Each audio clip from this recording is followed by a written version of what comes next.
Give us a breakdown of which tracks were recorded in your basement and which were with Dr. Dre and Eminem. So the whole 2001, we were in my crib recording. We were doing the freestyles and we were doing songs. The real songs that he was starting to put together, he would say, push that to the side, push that to the side. So we was recording nonstop. And at one point, he just was like, all right, we're going to put these records out for mixtapes and then this is going to be the album. And, but I was on ADAT and I was like, yo, I need more tracks. So I was like, I had got this little check and I was like, I'm going to go to Guitar Center because I heard they got this new system called Digio One and it's Pro Tools, but it's like a smaller version. It's not hard to use, and I'm gonna learn how to use it. So I went to Guitar Center right before he came to my crib. I brought the computer, the Digio One system, and the hard drive. And when he came to my house, I opened it up and I called the guy from Guitar Center. I was like, yo, I opened it up. What to do?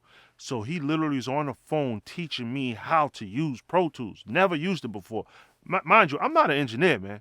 We ain't got no money for no fucking engineer. So guess what? Instead of paying $30 an hour for something we ain't got money for food that day.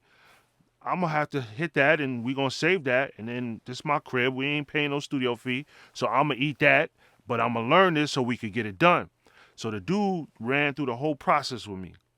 Hit the record button, had the mic going in, bang. First record I ever recorded on Pro Tools was What Up Gangster, right? So I record the whole song. We go crazy, crazy, crazy, bro. So then next day, I'm trying to find it. Yo, the audio files is all over the computer. I didn't save it right.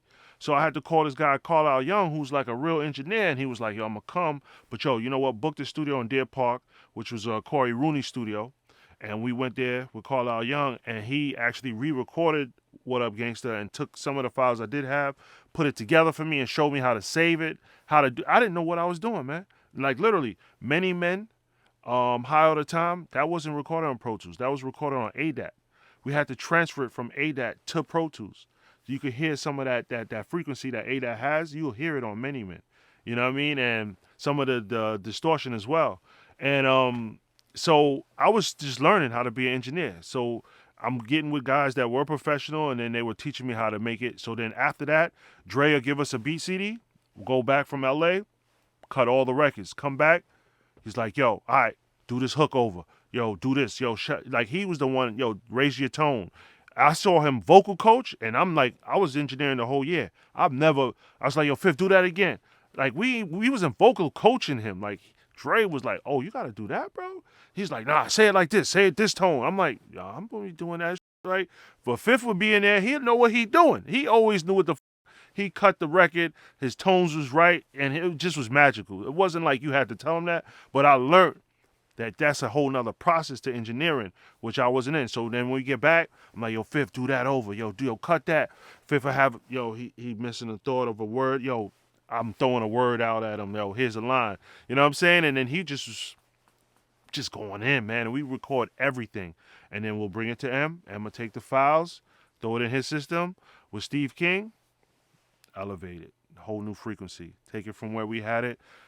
Then we get the stems for the tracks, and then that's when we just started putting the album together. But half the album was recorded in 2001, prior to 2002 signing. Leading up to that, you know, we could go track for track. I could tell you, man, where it was recorded, man, and what was recorded before the album. Let's talk about the beat selection process. Did you give beats to 50 or how did you guys select them? Yeah, so no, Fifth will literally go through. He'll comb through every beat. All I did was give him the CDs. Rarely was it like, yo, this track. It was literally a CD with selections, and he would take that. He would write everything in Pennsylvania and come ready the next day. He would never be like fully writing a song in my studio. He would have it already done because he premeditatedly cut these records prior. So when he got there, he just had to record it.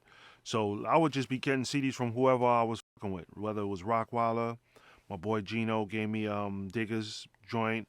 Um, A Butler gave me Megahertz. Just different people I'm meeting through the industry, just giving me CDs. Rob Reef.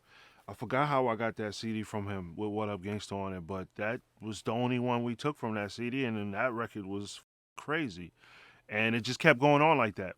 My boy Conrad, who's from my hood, 114, Harv, Pierre, they all worked for Bad Boy, so they were like big in my hood because I lived in Queens, and they like the whole Bad Boy was 114. So I would go to Conrad, and he would give me CDs, and from that you would find other producers that he had that were trying to get to Bad Boy that wasn't getting placements, and then that's where you get Dick It in Water with his crew that gave me that, and then we just took it to other levels, and DJ Rad. That was through my boy Conrad as well, cause he connected me with him, cause he's from that side of town, and How the Time came in, and then we took it, and then when he sent the files, it was all crazy. I had to re-put it back together.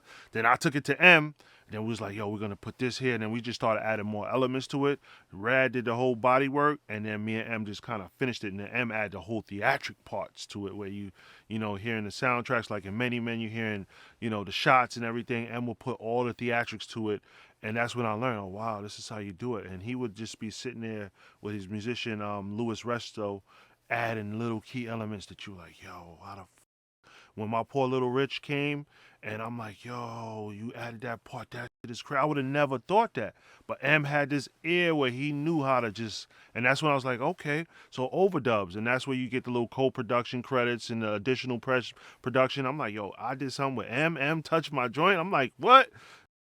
So for me, I was hands on, not greedy. I was learning from everyone, like musicians. Yo, here, take some publishing for that. Musicians, take some pub. We all shared. We all came and combined, add the elements that made it the biggest records to every record. So M finished the things that were skeletons and made it bigger. Same for Dre, and Dre Records was just next level. If you want to see this full interview without having to wait, you can join our YouTube memberships program for just $8 a month. You get the full interview, behind the scenes footage, and no ads. If you want more, you can join our Patreon at patreon.com/diverse mentality. And for $10 a month, you can not only get these full interviews immediately, but also get uncut and ad-free documentaries as well. The link is in the description for both.